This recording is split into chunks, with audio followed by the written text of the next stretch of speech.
Hello, everybody, and welcome into a new edition of the Patriots Beat podcast here on the CLNS Media Podcast Network and on Patriots Press Pass on YouTube. I'm Evan Lazar, joined as always by Alex Barth, and I want to get to some of the Odell stuff here in a second, Alex, and just put a bow on the Odell Beckham Jr. sweepstakes, pursuit, whatever you want to call it. But some news just coming down right now from ESPN's Field Yates is that Browns top running back Nick Chubb will not play in the game on Sunday, so no Nick Chubb for the Browns. I do think this considerably changes the equation for the Patriots defense and how you game plan and scheme up against this Browns offense. Well, it certainly helps, right? You don't have to face an elite running back. And we also know Kareem Hunt's not playing. Demetric Felton, who we both really liked during the draft, isn't playing. So, yeah, they're in good shape. It's interesting because I'm sure we'll talk about the Patriots running backs too, and Stevenson and Harris both missing practice today. So we've all been talking about all week, and me, you, and Matt Dolph, who I work with, everybody who's covering this game. Yeah. We've been talking about winning up front, running the football in the trenches, all of that. Both teams might have to throw the ball on Sunday, and that could be really interesting because I don't think that's what anybody expected. I think it could be fun, but certainly this game kind of taking a hard left turn here in the few days leading up. I actually think that heavily favors the Patriots if this turns into a passing game, and mainly because I'm confident in the Patriots pass defense right now and the way that they've been playing. Without Odell in Cleveland, we're going to talk about Odell not coming here to New England, but without Odell in Cleveland, Donovan Peoples-Jones, Jarvis Landry, their tight ends, that's what they're working with really right now with the Browns. And you start to look at some of these pieces. Peoples-Jones has played well over the last couple of weeks, about the last month or so. He's been a dynamic downfield threat, but mostly off of play action, right? And scheming up those deep shots off of PA. And you look at D'Ernest Johnson, he started a couple weeks ago on that Thursday night game against the Denver Broncos and averaged over 6.6 yards per attempt. So this guy can run the football, right? And the Browns can still run the football with their offensive line mostly healthy without Nick Chubb. But the biggest difference that you see with Chubb versus without Chubb for Cleveland is in the passing numbers, right? Because you got these teams that are all 11 guys on the field know how hard it is to tackle Nick Chubb in the open field. So the safeties, the corners, everybody's got to come up and help out in the tackling. And then you get them beat by play action, right? Those safeties start to creep up. The corners start to worry about Chubb in the back of their minds. And that's when you start to hit them down the field with play action. So they are actually almost just as good statistically handing the ball off to Kareem Hunt or D'Ernest Johnson as they are handing the football off to Nick Chubb. But Baker Mayfield's averaging over 3 yards per attempt more when they're able to throw the ball with Nick Chubb on the field because of that play action sequencing that you see. Yeah, so the running back does matter, is what you're saying. The running back matters as a schematic thing. And I talked to Devin. This was on my list of things to discuss because I knew we were going to bring this up because the Patriots have two running backs that might not play in this game. The Browns, now we know Nick Chubb is not playing for Cleveland. So I asked Devin McCourty, how do you go about stopping play action? Because the Patriots have done very well this season against play action, fourth in the league in yards per attempt allowed against play action this season. And he said stopping the run. Now that's something that the analytics nerds cringe at, right? When they hear stopping the run's the key to slowing down play action. I wonder who would know more about NFL defense. Yeah, but the reason why Devin McCourty said that, and I think it makes total sense, is as the deep safety in the middle of the field, taking Devin McCourty, for example, when you're going up against a guy like Nick Chubb, who can get to the second and third level of the defense and break tackles with the best of them, you're thinking about your responsibility of limiting those big running plays. And now you have to worry about two different things. I think what you can see statistically is when Chubb is not in the game for Cleveland, teams are less worried about tackling D'Ernest Johnson with the 7 guys that they commit or the 8 guys that they commit in the box to the run, right? The deep safeties, the outside corners, they're not as concerned about the fact that they have to tackle Nick Chubb anymore. So now they get into a game where I feel like earlier on in the week in my Patriots game plan, I kind of talked about the Patriots playing base defense again, putting 3 big defensive tackles on the field together with the 4 true linebackers and loading up to stop Chubb. Now I think this becomes a lot more about nickel package and a lot more about stopping the play action passing and stopping the passing game with Baker Mayfield than it does against D'Ernest Johnson. If D'Ernest Johnson beats you like he did against Denver a few weeks ago, and you have 7 guys in the box and D'Ernest Johnson runs for 150 yards against you, then you probably weren't meant to win that game that day. Yeah, I'd agree with that. I think not just stopping the pass, but getting after Baker Mayfield. I think that's the best. Just to kind of use that as a jumping off point. I think that's the best thing the Patriots can do in this game. Obviously, got to cover. I'm really interested to see what they do about Jarvis Landry. Is that going to be Myles Bryant, right? But right.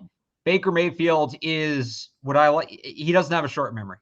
He's like I call him a snowball quarterback, and what I mean by that is whatever happens early in the game, it's going to snowball, and that can go both ways. If you let him come out and have a good first drive, I mean, he's going to start to feel it, and he's going to make life tough on you.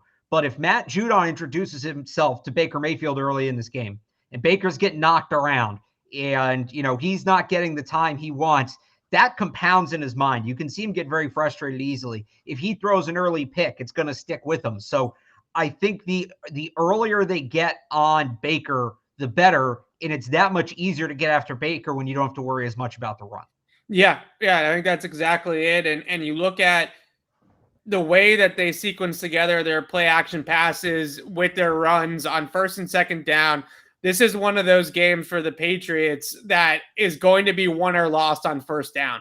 If the Patriots can limit the running game and they can limit the play actions on early downs and they can get the Browns into passing third down situations. Right now, Cleveland is 25th in the league in success rate on third down when they have to throw the ball, right? They're not a good passing third down team. The biggest reason being is that play action is not a threat. When you're in 3rd and 9, they can't scheme up play action shots down the field for Baker. So they have to spread the field. They go empty a lot, and they don't have necessarily the one-on-one weapons. Jarvis Landry is not the guy he used to be. Donovan Peoples-Jones is starting to come on here a little bit. They have some tight ends that are mismatches when they use some of the early down scheming that they have. But this is a lot like the games that we've seen in the past against the Niners, against the Rams. Stefanski does it his own way in the run game to a degree. They're more of a gap power running team than some of the outside zone teams that you see out west with the Rams in San Francisco and Green Bay. But they are a first and second down team. That's how they want to thrive. That's where they want to thrive, and they don't want to play a ton on third down. If the Patriots can get this game into Baker Mayfield's hands, and they can take play action away, so he has to beat them with traditional drop back passing, I really like their chances in this game. I think that they're going to be able to control Baker. Now, the question is, and we also asked a bunch of people about this during the week, Alex, will the zone coverage stuff continue? Is this another week where we're going to see a lot of zone? Because statistically, that Baker is worse against man than he is against zone. He has some trouble beating man coverage. They don't have Odell anymore, so they don't have their man coverage guy. But the Patriots have been so successful with the zone coverages over the last couple of weeks. Is that a blueprint? I mean, Devin McCourty said, we'll see, right? We can go every week. We could be a little bit different.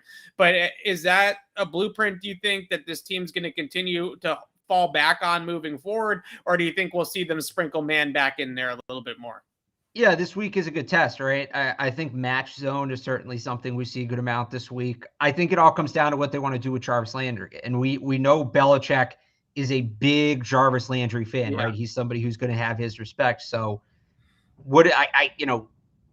I'm not worried about Donovan Peoples-Jones if I'm the Patriots. Like, he's a good player, but I'm not game planning around Donovan Peoples-Jones. I like Anthony Schwartz. I'm not game planning around Anthony Schwartz if he plays in this game, right?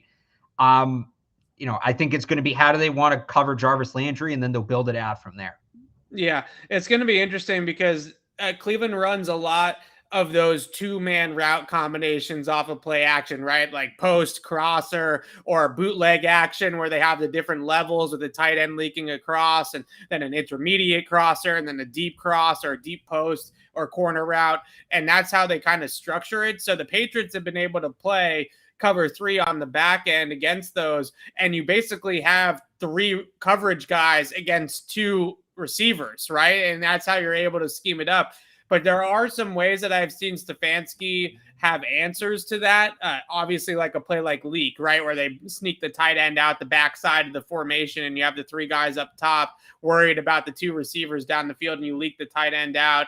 Or you can try to get into some empty stuff with Cleveland, certainly, and they will empty the backfield. So maybe that is another thing that they can look at this week. And my biggest concern coming into this game, if Chubb had played, was that the Patriots were going to want to play base defense, but the Browns do have the ability to go empty. So if you get into base defense and the Browns spread you out 5 wide, and now Dante Hightower or Jawan Bentley has to take a running back or a tight end one-on-one somewhere, that can be problematic for the Patriots. Now that Chubb isn't playing, I think the Patriots can play out of more nickel, and now you get your matchups back, right, against some of those extra people. But this is a fun game because this is your type of game, Alex. This is a old school. I'm excited, man. Even without Nick Chubb, there's still going to be a lot of running the football. There's going to be a lot of 3 tight end, 2 tight end packages on both sides of the ball. This is old school. All the analytics nerds talk about all this passing game stuff. The Browns have built themselves in the trenches. They have invested in the offensive line, and they've invested in the defensive line basically more than they've invested anywhere else. Yeah. No, it's going to be smash mouth football. I was walking out to practice today, and the wind's howling. It's starting to rain, and I'm like, if only we had this on Sunday. Like, this is such football weather today. But no, yeah, it's going to be a really fun game. But then you add in that element of neither team, both teams might be without their power backs that really make these things go. And now it's like, okay, now you really have to get creative. Now you really have to think outside the box. And it's a test of a good coach in Bill Belichick. And we'll see. I've made my point on Kevin Stefanski before I put him in that Kyle Shanahan, Matt LaFleur group. Oh, no. All the wannabe Sean McVays out there. But he's going to need this game's going to be a lot about coaching too. So we'll see what Stefanski does if he can rise to the occasion. He's had his rough moments. He's certainly had his rough moments. Yeah. So what I like about Stefanski, and I think his passing game is not as impressive watching it on tape as what you would see out of maybe Shanahan or McVay, but his run game is more impressive in a lot of ways. Maybe more up to par with Shanahan. The one thing I always had a problem with McVay is he's kind of one-dimensional in the run game, right? They're very heavy outside zone, and that's just kind of what they do. Now, Stefanski, he mixes it up. They have a really good schemed run game where they can pull guards on you. They can run zone. They can run mid zone or outside zone. They can run all sorts of different types of things. They can put tight ends in the backfield or fullbacks in the backfield and play lead or outside zone lead. Then they can pull Teller or Bitonio, and those 2 guys are 2 of the best power pulling guards in the NFL. So when I look at the matchups in the trenches, there's going to be a lot of Devon Godshaw and Lawrence Guy having to hold up against double teams on the line of scrimmage. That's for sure. But you look at those 2 guards, Bitonio and Teller, who they just paid this week, big extensions to both of those guys, 2 of the best guards in football. Dante Hightower and Jawan Bentley coming downhill to take on the pullers. That's going to happen 50 times on Sunday, right? And there's going to be a ton of collisions there between those guys. I think both Hightower and Bentley have come under fire between certain Patriots fans, certain media about how good of seasons they've actually had, or Bentley maybe more last season was kind of under fire a little bit. This is a Bentley and Hightower special. This is their type of game, because if you get Teller and Bitonio pulling up to Adrian Phillips or Kyle Duggar, it's going to be a long afternoon for the Patriots. So those 2 guys are going to play a lot on Sunday. So the other interesting thing for me in terms of personnel against the run is, what do we see from Christian Barmore in this game? Because he's played more and more and more as the season has gone on. 68% usage rate last week. That's a season high. He was at low 60s the 2 weeks before that. But you're playing pass-heavy teams, right? It makes sense to have him out there. Now, this is not a pass-heavy team. The Rams run the ball the 3rd most of any team in football, just about 50% of the time. They're nearly evenly split. Yeah. So Does that mean Christian Barmore takes a step back this week? Is he trusted more against the run this week? Because we've seen him against the run at times, but not consistently. Like, it feels like if he's going to play this week, he has to play against the run consistently. The other interesting element of this is J.C. Tretter is hurt, right? The Browns starting center. He missed practice one day this week. He was limited another day with a knee injury. So I'm really interested to see, does Christian Barmore, is this the week Christian Barmore becomes a true 3-down player? Or is this game going to be more heavy on, some of the guys you mentioned, Lawrence Guy, Devon Godshaw? Is this a big Carl Davis game? Yeah. Carl Davis hasn't played a ton, but if there was a game where they were going to use him significantly on defense, this feels like it's it, right? Yeah. So last week against Carolina, they had, I think it was the first time they used that line, right? Or Carl Davis was at nose tackle and Godshaw and Lawrence Guy were the defensive ends in the 3-4. And that still feels like maybe the way that they go with this, even with Nick Chubb out of this game, because they might look to stop the run with 7 now instead of 8 guys because Chubb's not going to be here, not going to play. So if that's going to be the case, then putting 3 guys that are 320 plus on the line that can control gaps, that can take on double teams and keep that linebacker level clean to pull to take on the pullers and come downhill and stuff like that, that might be the way that they go about it. But taking Christian Barmore off the field is tough, right? I mean, taking a guy that's as hot as he is right now off the field is difficult. And I think one of the things that you definitely look at from that game last week against Carolina was Barmore's ability to pressure Sam Darnold on play action, right? Because when they run the play action and you have Davis, Guy, and Godshaw, unless your linebacker level is coming through or Judon's coming through, there's not going to be a ton of pressure on the quarterback. And we know what it looks like with those play action schemes if you can't get to Baker. So Barmore could be a guy that gets a gap, right? They might say you have the backside B or you have the backside edge. And if you read run or you read pass, pin your ears back and get after the quarterback, right? We'll let everybody else worry about the gap integrity. But that's a slippery slope because then they'll obviously start targeting him in the run game, and Barmore has to be confident that he's able to take on double teams and hold up against double teams. Because back to the, do running backs matter conversation, this offensive line, unless, we'll see if J.C. Tretter goes in this game, but the Browns are able to block it up in the run game, and they're able to get their backs to produce regardless of who's back there to a degree in the run game, whether it's Chubb or it's Hunt or it's Dearness Johnson. As I mentioned, that Thursday night game 2-3 weeks ago, Dearness Johnson ran for 142 yards on the Denver Broncos. So they can run the ball regardless of the back. So I don't want to take Barmore off the field either, but this definitely feels like one of those games where they have to focus on keeping the second level clean and having a guy like Barmore that might not be. I would say the same thing about Dietrich Wise, right? Not a big Dietrich Wise game to me. Maybe on second and long, third downs, you put those guys on the field, but we'll see what happens. I think a lot of it depends on how the Browns game plan and call the game with Dearness in the backfield instead of Nick Chubb. That's a big difference for them too, from how they're going to call it. So we'll see what happens, but a really fascinating chess match here between Kevin Stefanski and Bill Belichick. And I'll give Steve a shout out too. And Steve Belichick as well, to see who blinks, right? Like, are the Browns going to blink and get into their passing game stuff and maybe go empty or something like that? Or are the Patriots going to blink and go into a base defense and then get themselves spread out? And that could be problems for the Pats. So one more note on the coaching matchup, and Evan, you're going to hate this, but I don't really care. Okay. The Browns are super aggressive this year in terms of fourth down decisions. Right? I think they've gone for it 18 times so far through 9 games. I'm not saying you need to be overly conservative this week, but this feels like a game where points are at a premium, and 3 points might mean something in this game. Just the ability to flip the field might mean something in this game.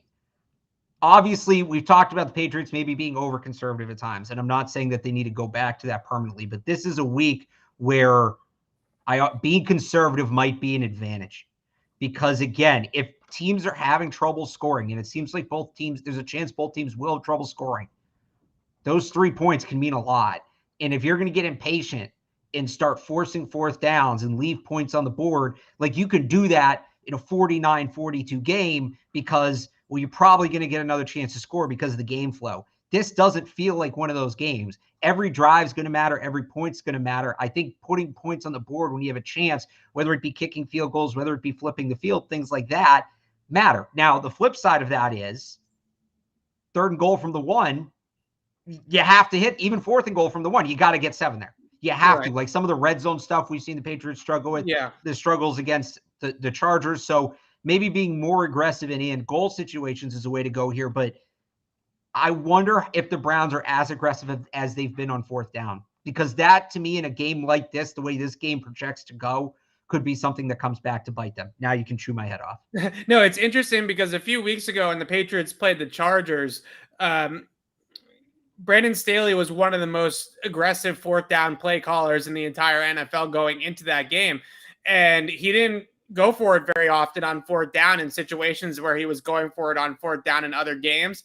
So he almost psyched himself out on it, right? Like Belichick almost psyched him out to not go for it there. I think maybe situationally he just thought the Patriots were going to have an upper hand and be so prepared for what they like to run on 4th down that they would be ready for whatever they threw at them. And they ended up punting on a few occasions where the first 7, 8 games of the year, the Chargers were going for it in all those spots. And it favored the Patriots, right? The Patriots got their offense off the field. They forced punts. They got their offense on it. So, yeah, it's going to be an interesting game. I don't expect the Patriots at all to be more aggressive on 4th down. I think they're going to do exactly what they've done all year long, which is each individual decision is different, right? They went for it for 4th down. As it should be.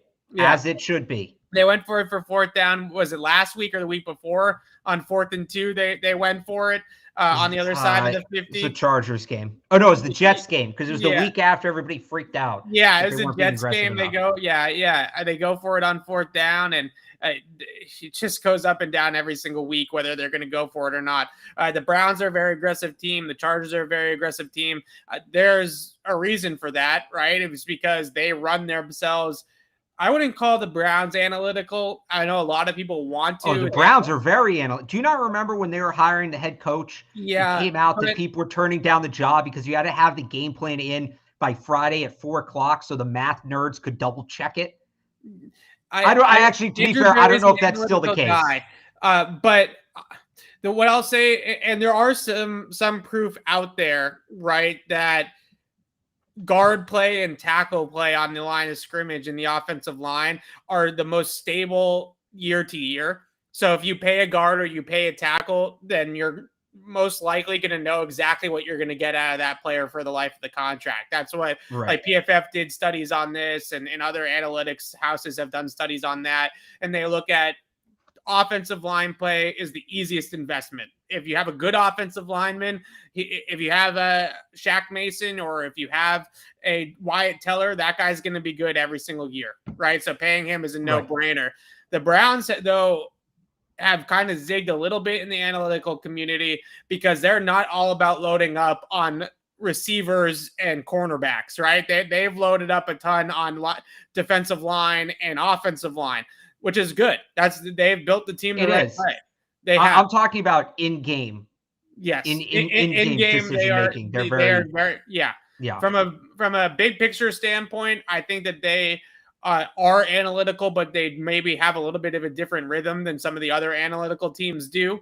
But in game wise, you're 100% right. They're going to go for it on 4th down when the math tells them to go for it on 4th down. That's at least so far this year. Like I said, the Chargers didn't do that a few weeks ago. So we'll see what happens.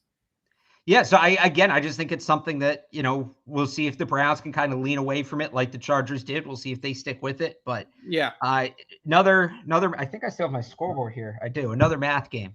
Another math game. Another math game here a little bit. If the Patriots win this one, then score one for the math.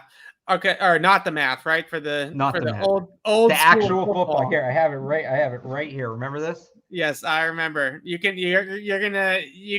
keep a win-loss record moving forward, right? I'm trying to think it. They don't have a ton of. I mean, the Bills are a math team.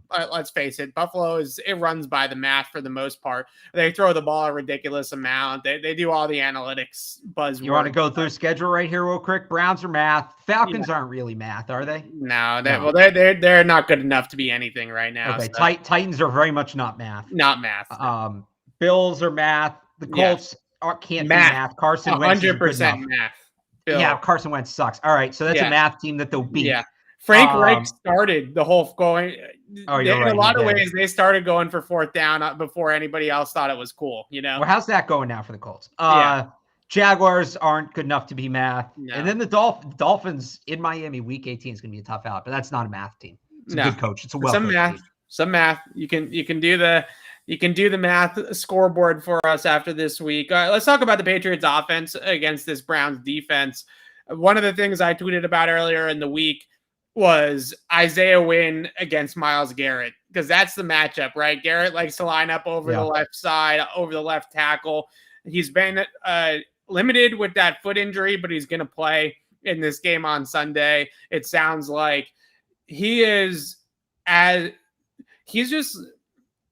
fluidity is ridiculous. Like, I don't think I've ever seen a defensive end as big as he is. I think he's like 6'4", 280. That's as fluid as he moves like he's a basketball player, right? Like he was at one point. Yeah, so that makes sense, because he really, his body moves in a way that he is not normal for a guy that's that large of a human being. And it makes him so difficult to block because he's so explosive and he's got power, but he's also got that ability to kind of shake you with a speed move or inside out type of move or whatever he wants to use. And spin inside outs are kind of his two favorites. And this is a guy that you can't block him one-on-one.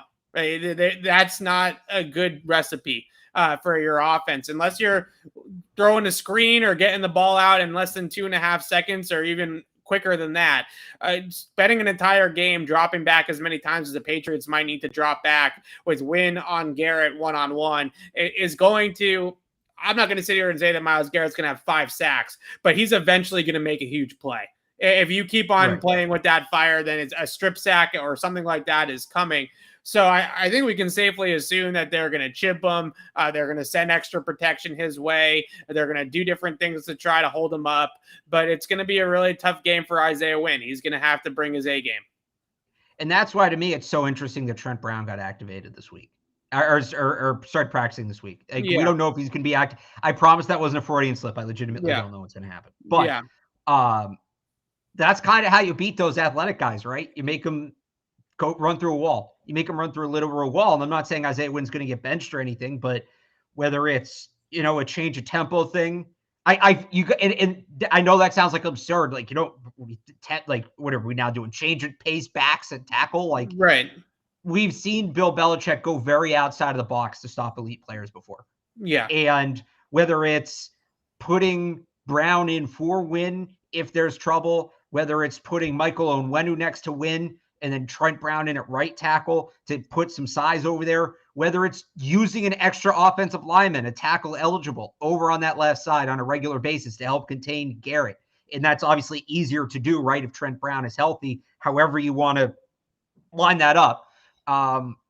It's going to be really interesting to see what they do. I do think they're going to get creative with it, because also you're missing your best arguably your two best pass blocking backs. Yeah. Stevenson and Harris. So in addition to what you kind of lose as runners, maybe it's, Jakob Johnson lining up as where a traditional running back would line up in the shotgun and then using him to block. Like, I could run through a million different scenarios, but I think they're going to have to do something a little bit unorthodox against him. Cause like you said, if you just kind of leave Wynn out there with him, you're just asking for disaster. It's just a matter of if, not when at that point. Yeah. So, when, not if. Yeah, we got you.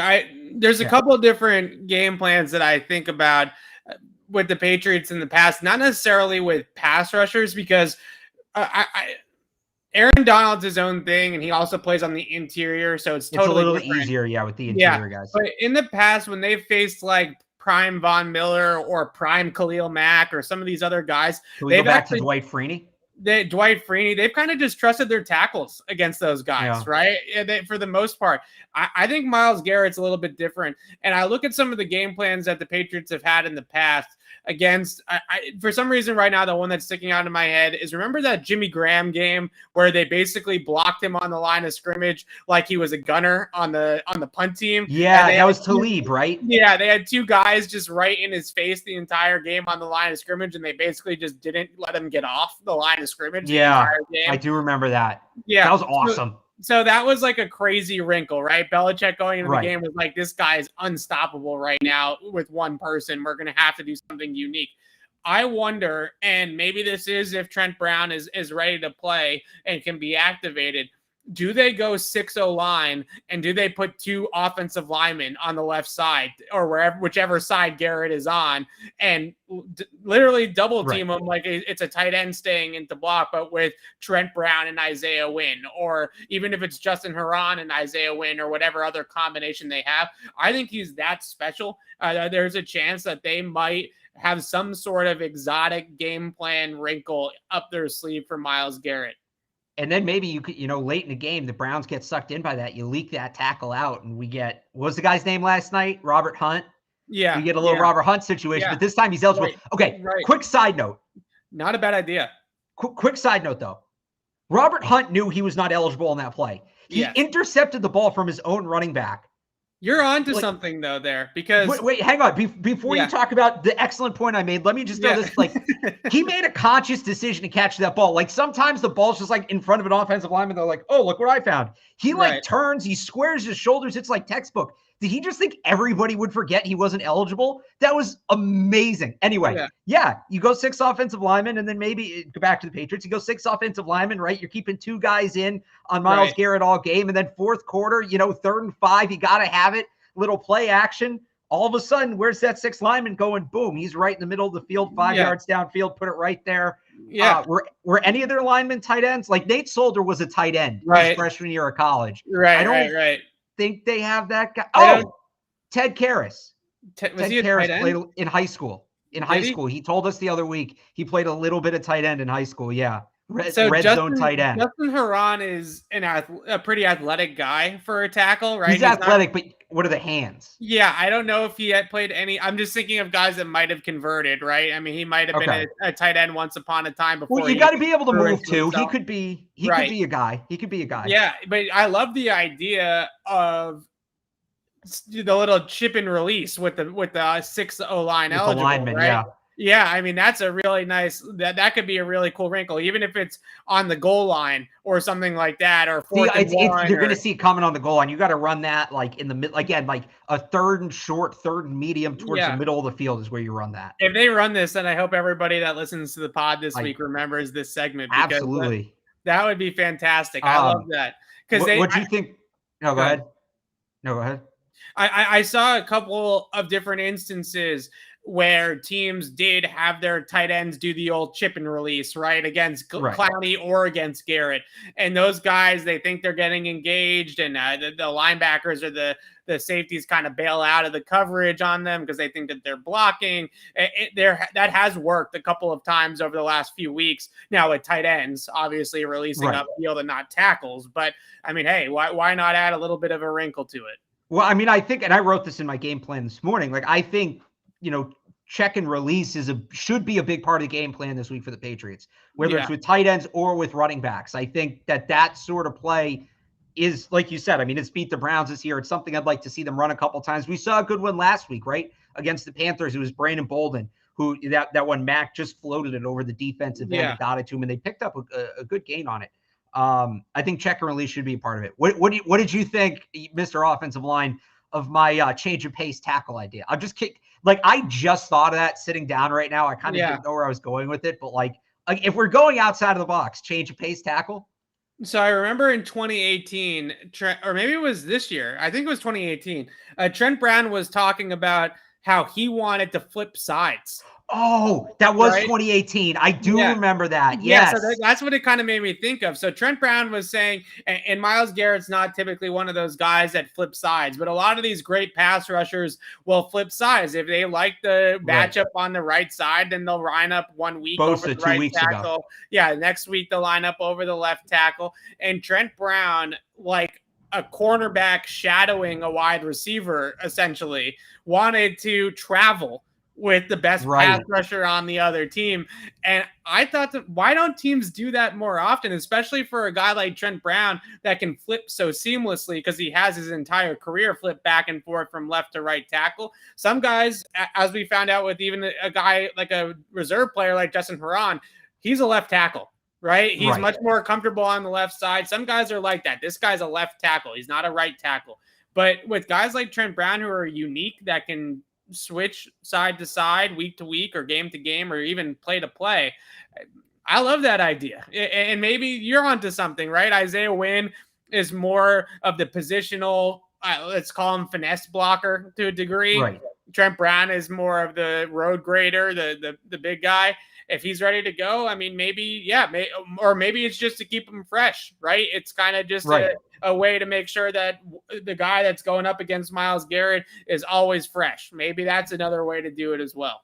Well, I mean, great pass rushers like Myles Garrett, they have moves with, like, for people who don't know how it works, for the most part with pass rushers, you're trying to get after the quarterback every play, but there's also sequencing to it, right? You're not bringing out your A move on every play because the other guy's going to size it up. You go a little harder on some plays than others. Just, it's a game. It's a chess match, right? So really good pass rushers, they have setups, and they can be 4, 5, 6 play setups where, it's move A, then move B, then back to A, then C. And it's all leading up to, they know if they hit certain moves in a certain order, the final move is one that they know they can get to the quarterback on. They'll beat the guy clean. Yeah. And so if you're dealing with Myles Garrett, he's going through his setup, and this can span drives, right? This can span multiple drives. So, he's getting Isaiah Wynn set up, and he's getting him set up. He's getting him set up. And then he's getting ready to go for the finisher. And, well, okay, now here's Trent Brown. So now you got to go back. Right now you got to go back to square one and start the setup again. So, again, we're getting way out of the box here. This is great. Very hypothetical. But honestly, the best segments on the show are when we talk big picture hypothetical football. Yeah. So, maybe we see it. I don't know. I would love to see something different. That's all I'm saying, whether it's switching those guys out. And we're talking a lot about Trent Brown. I don't know if Trent Brown's going to be activated for this game on Sunday, but the fact that he was out there for the padded session on Wednesday, and there is some optimism, right? There's some growing optimism that he's going to be back at some point, whether it's this week, next week, we don't really know. But clearly he's out there for a reason, and clearly they feel like he's going to be able to come back. But I wanted to hit on with Trent Brown, and I want to move on to the running backs as well. With Trent Brown, I'm kind of torn on this about. Basically, it's a conversation of, do you go with the hot hands? Do you go with what's working? Or do you go for the higher ceiling offensive line? Clearly, the highest ceiling that the Patriots have on the offensive line is to go back to the line that they planned on having going into the season, with Trent Brown at right tackle and Onwenu at guard and the other three guys in their same spots. But this line with Karras in the starting lineup and Onwenu back to right tackle has really spearheaded a much better offensive performance from the line for the last month or so, right? Really, since Isaiah Wynn and Onwenu got over the COVID thing, the last 3 games, the line play has been significantly better in both phases, as in pass protection and in run blocking. So it's a little bit like a hockey team, right? Where the backup goalie gets hot, right? But the starting goalie is a Vezina winner, but the backup goalie gets hot.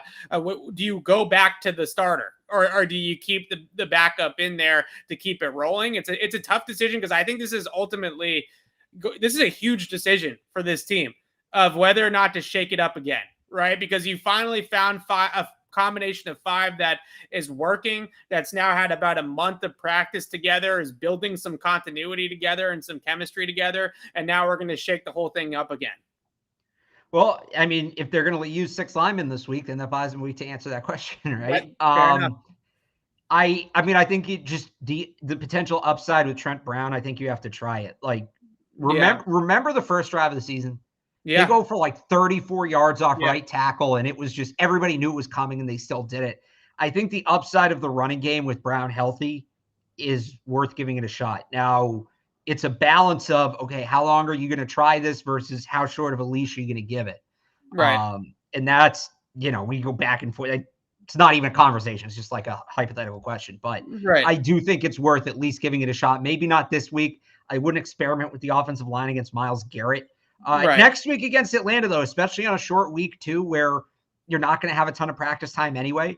So you're not really screwing with the chemistry. Throw Trent Brown in there next week for a little bit, see how it goes. I'm tempted to stay with the hot hands because right now that this 5-man combination. So you don't even want to try. It's not that I don't want to try. It's hard because I do want to try, right? Trent Brown's a really good player. But the problem that I have with Trent Brown is basically since that 2018 season with the Patriots, he's never been healthy.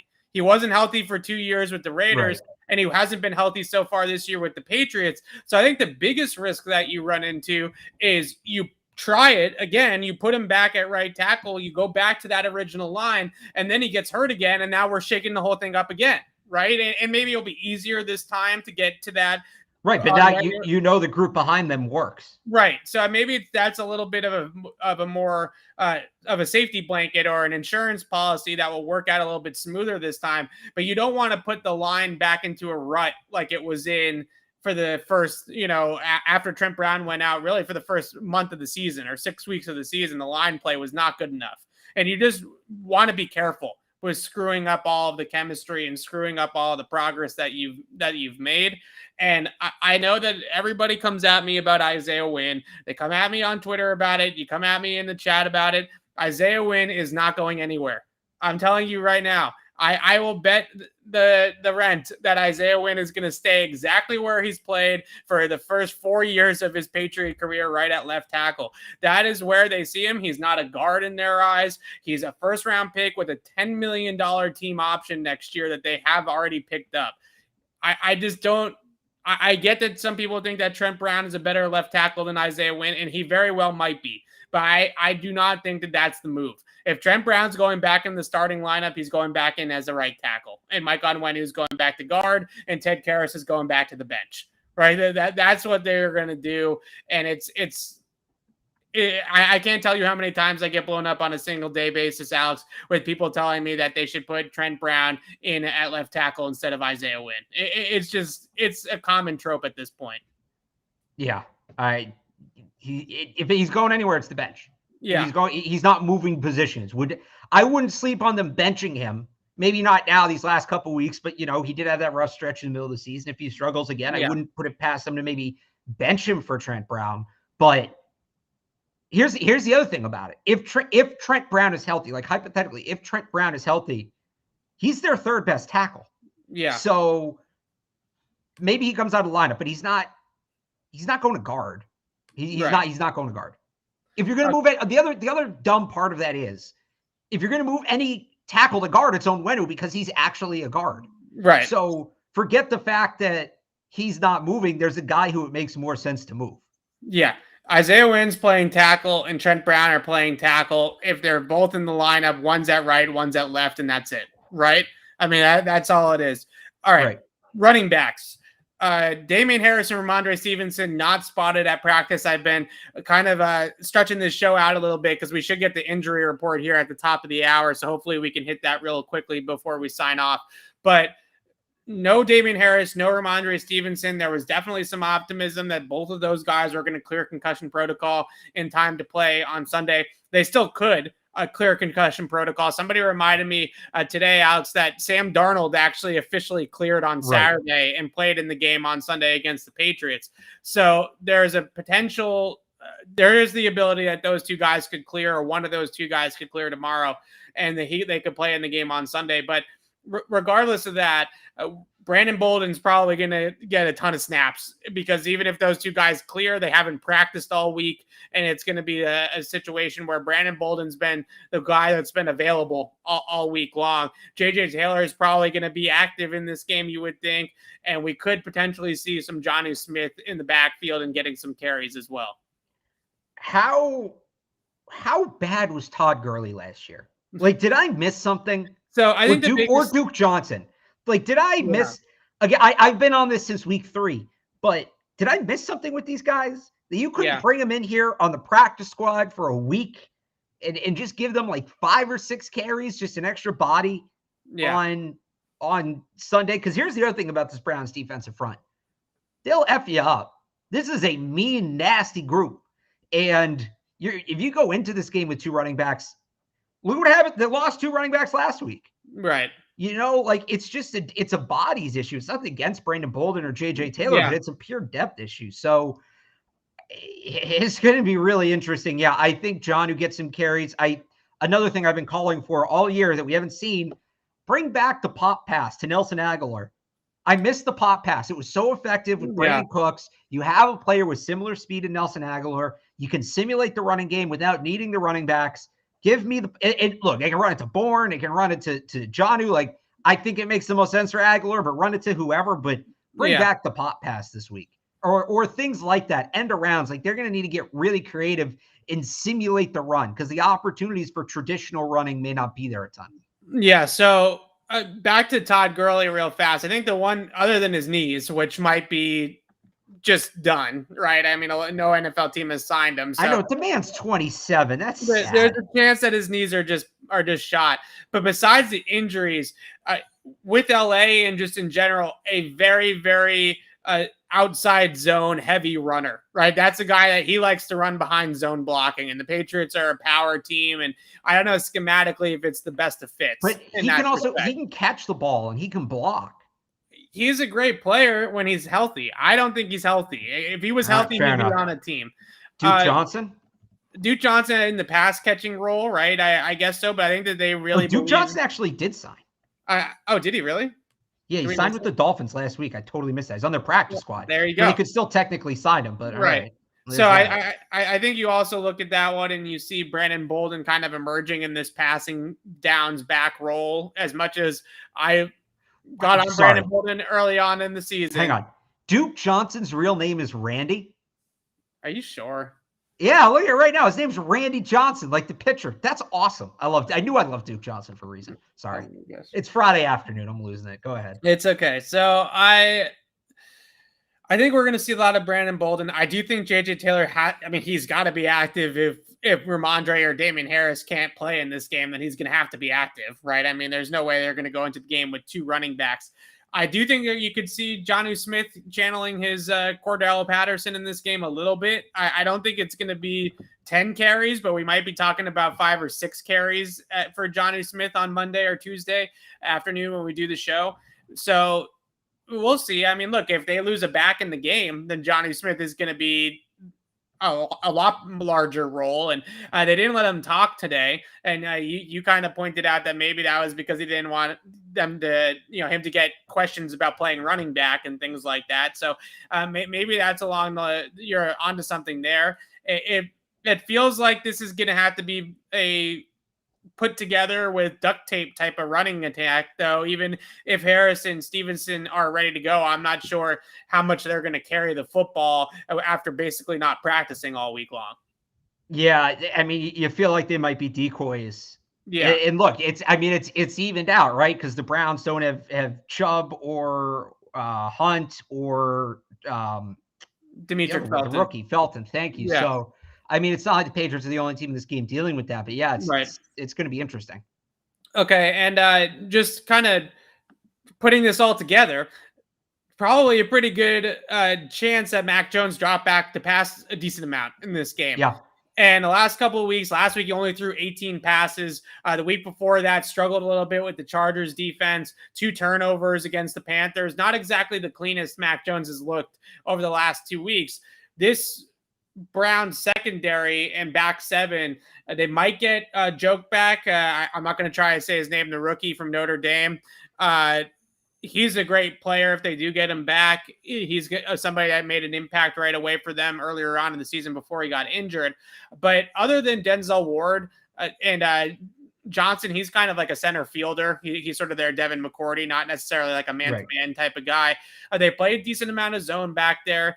And Denzel Ward's kind of the only guy that truly scares you, right? I mean, Newsome on the other side's a rookie. The slot cornerback position with Joke in and out of the lineup has been a little bit up in the air. So you can throw on this Browns team if you can protect, right? If you can hold Myles Garrett in check, and that's much easier said than done. But I think it's 19th to get the pass right now in DVOA. So this is not a good great or elite pass defense like the Chargers or the Panthers had. They were much more dynamic on all 3 levels. And this is one of those games we used to talk about it with Tom Brady all the time, right? Where the quarterback can be his own best pass protector. Three-step drop, back foot, boom, balls out. I think it's got to be one of those kind of games. I think you got to look for Jacoby Myers to have a big game, Kendrick Bourne to have a big game on those kind of quick in-breaking routes. Yeah. You can't be waiting in the pocket. There's just not going to be time for it. I think it's going to be the short passing game and kind of nickel and diming down the field. Yeah, it's a quick game special, right? Spread it out, get the ball out, hit all those quick game concepts, dink and dunk it down the field, be efficient in the passing game. You want to see Mac Jones have a high completion rate, even if his yards per attempt is not necessarily that high. You want him to be around 70% completions because you want him to be getting into those quick game concepts. Things like slant, pick, flat type of plays, outs with the clear out on the verticals, and just reading the zone drop or the man drops from the linebackers and throwing it to the open window and getting that ball out quickly is going to be the type of game this is. Last week, the Patriots receivers, I think had 3 catches on the entire game. I mean, they only threw it 18 times, so it wasn't, it was partially a volume thing, but it's definitely going to have to be a much bigger game for the Patriots wideouts than what we saw against Carolina. Yeah, I mean, I think Kendrick Bourne was the only receiver with multiple catches. I think they had 4 total. Bourne had 1. Or Bourne, they only had 3 total. Bourne had 3, and Jacoby Myers had 1 catch for 8 yards, and that was it from the wide receiver. Bourne had 3. Okay, yeah. So got to be more involved in that this week. Absolutely, got to be more involved. All right, as we wait for this injury report, I do want to put a bow on the Odell Beckham Jr. quest, saga, whatever you want to call it, sweepstakes. So basically, Jordan Rodriguez in The Athletic did a great piece on the behind the scenes of the Rams.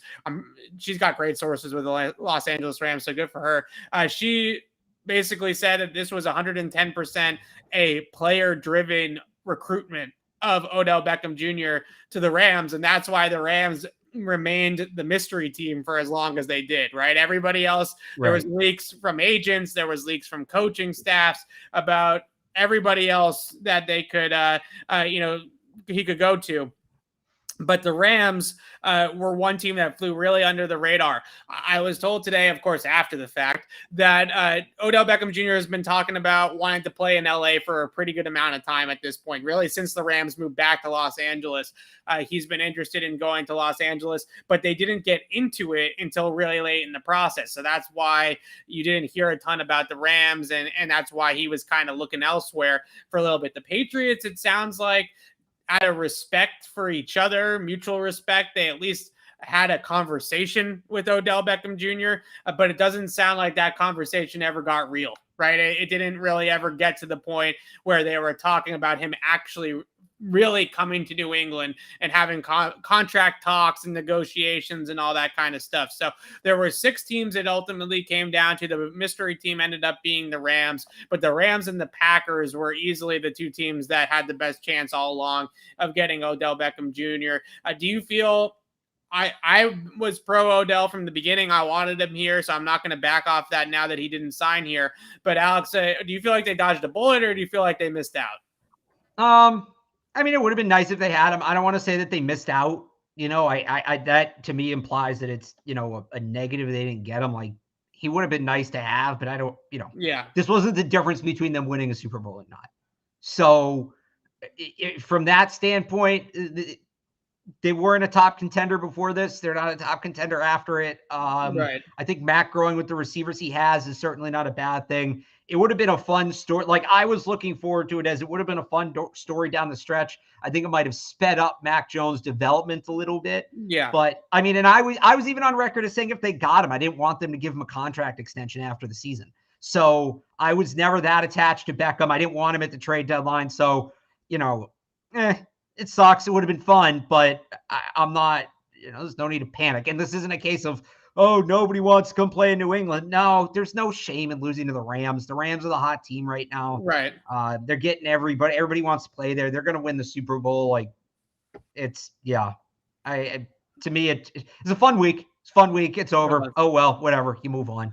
I don't think it was. I'm not going all sports radio. Injury report shot, by the way. and say, okay, we'll do it in a sec.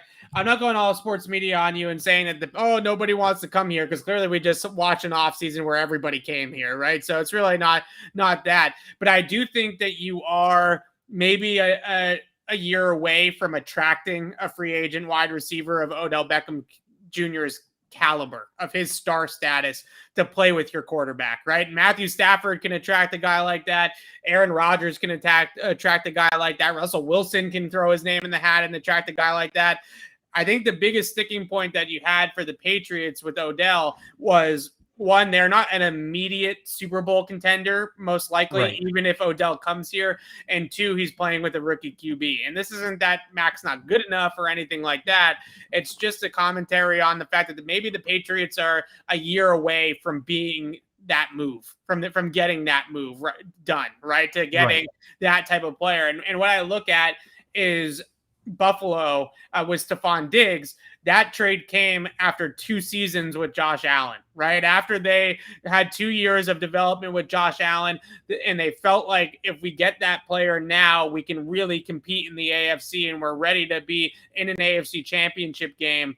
That's when they pulled the trigger on that move. The Patriots, maybe next offseason, because they might be a little bit ahead of the curve in terms of what the Bills were with Allen, right? I mean, Mac looks miles ahead of where Josh Allen did after his rookie season. So maybe they're a little bit ahead of the timeline that Buffalo laid out. But next offseason, maybe after Mac's second year in the league, that's when maybe a guy like Diggs' caliber or Beckham's caliber will be willing to come here and play with Mac Jones. Well, and I'll give you an interesting thought I've had. I've had this thought for a couple of weeks. I'm ready to put it out there, workshopped it. How happy do you think Jalen Waddle is in Miami? Yeah, that's a good How question. happy do you think Devonta Smith is in Philly? So the reason I bring up those two, and I'll add, was it 1 or 2 other names to this? And yeah, you know what? How happy is Jerry Jeudy in Denver? Right. The reason I bring up those names is those are all guys who played with Mac Jones in college. Yeah. Those are all Alabama receivers who played with Mac Jones. There's a built-in recruiting, when those guys, if those guys pull a Stephon Diggs and they want out, and maybe Waddle's different. Waddle, you'd have to wait to get to free agency because Miami wouldn't trade him here. But let's say Devonta Smith says, you know what? Philly can't find a quarterback. The fans here are awful. I don't want to do it anymore. I want out. Patriots are probably going to be high on his list. Yeah. Remember after the draft, they asked all the Alabama receivers, Tua or Mac, and they all said Mac without hesitation. Those guys loved playing with Mac. Yeah. So it's going to happen. It happens with all these receivers. They all run their way out of town, right? So just keep that in the back of your mind when Devonta Smith gets fed up in Philly or Jerry Jeudy gets fed up in Denver. Those would be Waddle would be cool. I think there's a couple of reasons it doesn't work. But when's Jerry Jeudy a free agent? He's coming up. Waddle and Smith are rookies, so it's going to be so that's time. Smith. Yeah. Well, Smith, if he wanted to trade potentially, right? But yeah, when Jerry Jeudy's a free agent, he obviously wasn't a starter when Mac was there, but they played together. They were there together. They were in the locker room. They were playing together at practice. So just there's and then there's still guys coming. Somebody mentioned John Mechie in the chat, Jaleel Billingsley. If these guys get drafted somewhere they don't want to be, they play out a year or two. Just there's going to be a pipeline of guys who want to play for Mac, who are all coming from Alabama. Just give it a minute, because I think he is going to be able to recruit some of the best receivers in the game just through that Alabama pipeline as soon as that opportunity becomes available. It just has to become available. Calvin, I don't know what Calvin Ridley's situation is, too, but if he comes back, the Patriots, you should take all the time he wants. Drafted Calvin Ridley. Ridley was right there for them, and if he decides he needs a change of scenery, yeah. I agree with your point, especially with Waddle and Smith, because Smith won a Heisman Trophy with Mac Jones, and Jalen Waddle has also been on the record saying that he preferred Mac over Tua before the Dolphins drafted him, right? And then he gets drafted and he has to play with Tua. So they're both rookies on their rookie contracts. We're a long ways away from those guys being able to force their way out of their respective teams. We saw what happened when N'Keal Harry tried to force a trade out of New England. That didn't go so well. Well, look at Odell. Odell forced himself out on his rookie deal. Was that? I think that he signed his extension and then got traded, correct? No, the extension was part of the trade, remember? Was it? I thought he got regardless. I'll double check. That was year 4 for Odell when he eventually muscled his way out of New York, right, and got to Cleveland. Yeah. So, oh, you're right. He signed extension the year before. Yeah. Okay. So we're still a little bit of a ways away there, but it's something to keep in the back of your head. That's my point, though, and I agree with your line of thinking in that this opportunity with Odell Beckham Jr. was too soon for the Patriots, right? Yeah. It just was too soon to be, especially because he was a free agent and it wasn't just a trade that they could outbid everybody and get the player via trade.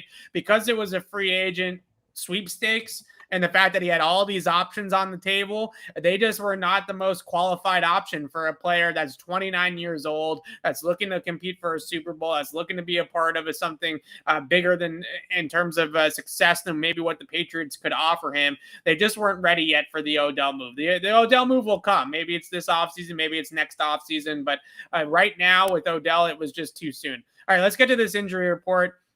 Good news for the Patriots, I suppose, if you want to look at it that way. It's better than I thought it was going to be. So yeah, both running backs, Damian Harris and Ramondre Stevenson, are questionable officially for Sunday's game. They did not practice all 3 days. They did not practice on Friday, but they could still be cleared, a la Sam Darnold last week with the Panthers, by tomorrow at the deadline. I think is tomorrow afternoon. You have to technically clear by. So is it the same? Oh no, it's a 1 o'clock game. So 4 o'clock tomorrow.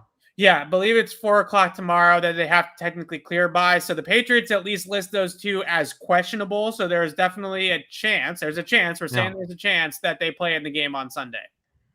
Yeah. And then Gunner's questionable too. Everybody's questionable except Jamie Collins, who's doubtful. So right.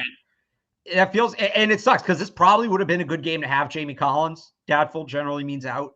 It would have been a good game to have Jamie Collins, but yeah, all things considered, I think this, if you're a Patriots fan, this is realistically as promising a report as you could have hoped for. Yeah. On the Brown side of things, JC Treader is good to go. That was maybe a scare or something like that. Yeah, they took everybody off except for 2 players. They didn't they didn't even list Garrett. He didn't practice twice. Yeah. They did some funny business with their injury report this week. They were playing some games over there with that injury report. That's for sure. A bunch of guys questionable, though. I think a lot of these guys will end up playing, though, for the Patriots. And once again, Damian Harris and Ramondre Stevenson officially questionable for this game on Sunday for New England. And with concussions, they're always freaky. They're always weird. You never really actually know what's going to happen with those. But I think that they're both have a chance to play. I think we can at least say that, especially with the questionable designation. All right. So Alex and I will be back on the show on Tuesday to recap Patriots-Browns. It's a quick turnaround, so we might do a show Tuesday, Wednesday, or try to pack it all into one show next week. We'll figure that out. Maybe we'll do Tuesday, Wednesday. We could even do potentially you're not going to Atlanta, are you? I am going to Atlanta. Oh, you are going to Atlanta. Okay. I was going to say maybe Thursday morning. Yes, but my flight is pretty early on Thursday morning. So no Thursday morning show then. Okay. Yeah.